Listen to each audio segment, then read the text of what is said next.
Ayan, so today naman, we will be turning our trash into treasure. So I've been watching a lot of videos on how to make your own garden compost, no?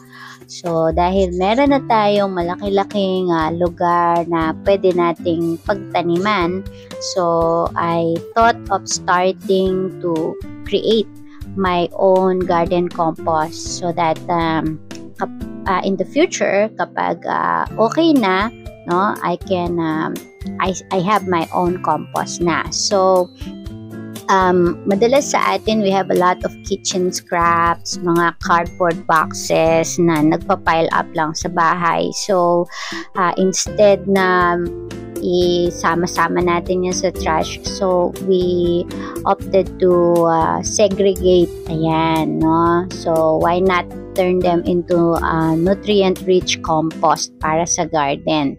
Okay, so mas madali siya, it's eco-friendly, and also yung mga magiging plants mo in the future will thank you for that, no? So ganito ko po ginawa yung aking garden compost. So naghanap muna ako ng isang drum. Actually, yung drum na yan is a garbage bin namin kasi may crack na siya.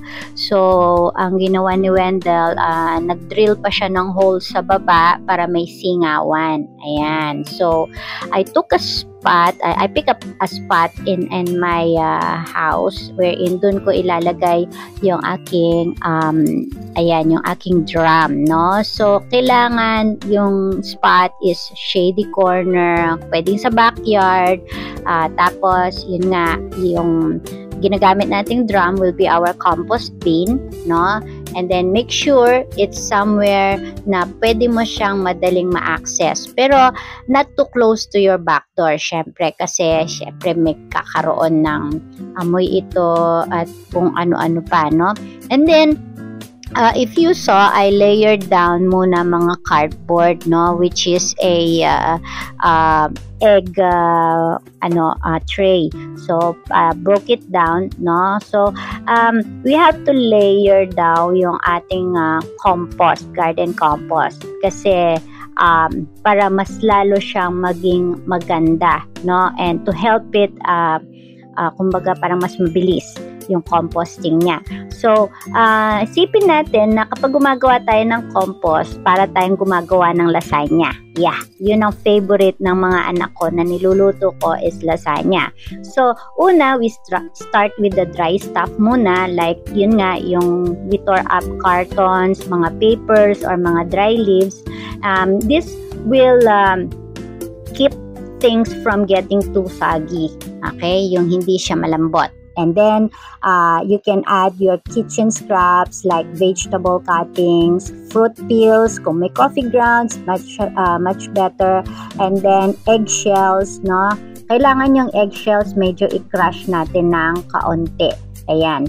Avoid putting meat, dairy, or anything else na greasy. Okay? Kasi, it doesn't play nice in compost, except if you are doing yung compost na wet compost or parang yung pinangdidilig, yan. So I did sprinkle, or I will be sprinkling some baking soda. Okay, get a little whiff of something not so fresh, so from your compost, kumbaga. Baking soda will be your rescuer. So mag-sprinkle ka a little bit only in your compost pile kasi it will help neutralize the odor, and also it balances out the acidity, creating a perfect environment for your those helpful microbes to thrive, no? So it will also keep pests like ants, no, from crashing into your compost. Yeah? Baka mamaya langgamin lahat yan. Actually, yung maliit kong bin kung saan ko nilalagay yung aking mga fresh mga vegetable cuttings and eggshells, nilalanggam. So now I found out from also some reels that they use baking soda no, to kumbaga drive away mga insekto, mga pests. And I also use baking soda sa garden, dito sa current garden ko. And then every week you have to stir itong mga nilagay mo dito. So far ako, konti pa lang yung nailagay ko. So make sure you have a stick or a pitchfork na tinatawag para ma-stir paunti-unti.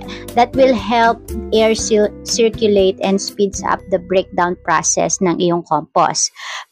It will be satisfying to see everything mixing together, lalo na pag nakikita mo that it is already creating an amazing thing, no, from trash, no.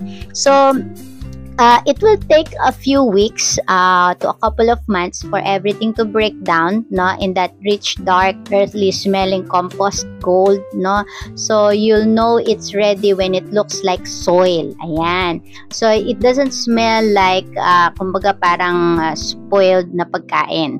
So it takes a lot of time actually when you are doing the compost. And then once your compost is ready, you can sprinkle it around your plants. You can mix it into your garden beds or use it when potting new plants. Now your garden will flourish and you'll feel great knowing you gave back to the earth. Kumbaga, bonus tip is if you have a lot of cardboard boxes, no, lalo na yung mga mahilig sa online shopping dyan. Ayan, ako, meron akong mga so mga cardboard boxes, iniipon ko. Tinatanggal ko lang yung yung transparent tape kasi niro-wrap nila ng transparent tape. So, tinatanggal ko lang yon. So, I rip them apart and then I toss them in my compost bin. Ayan. So, sinara ko na yung aking compost bin. Ayan. So, I'm showing you the cracks where it can air out, no? And then, meron pa pong butas yan sa ilalim. So, remove yung mga plastic tapes at saka yung mga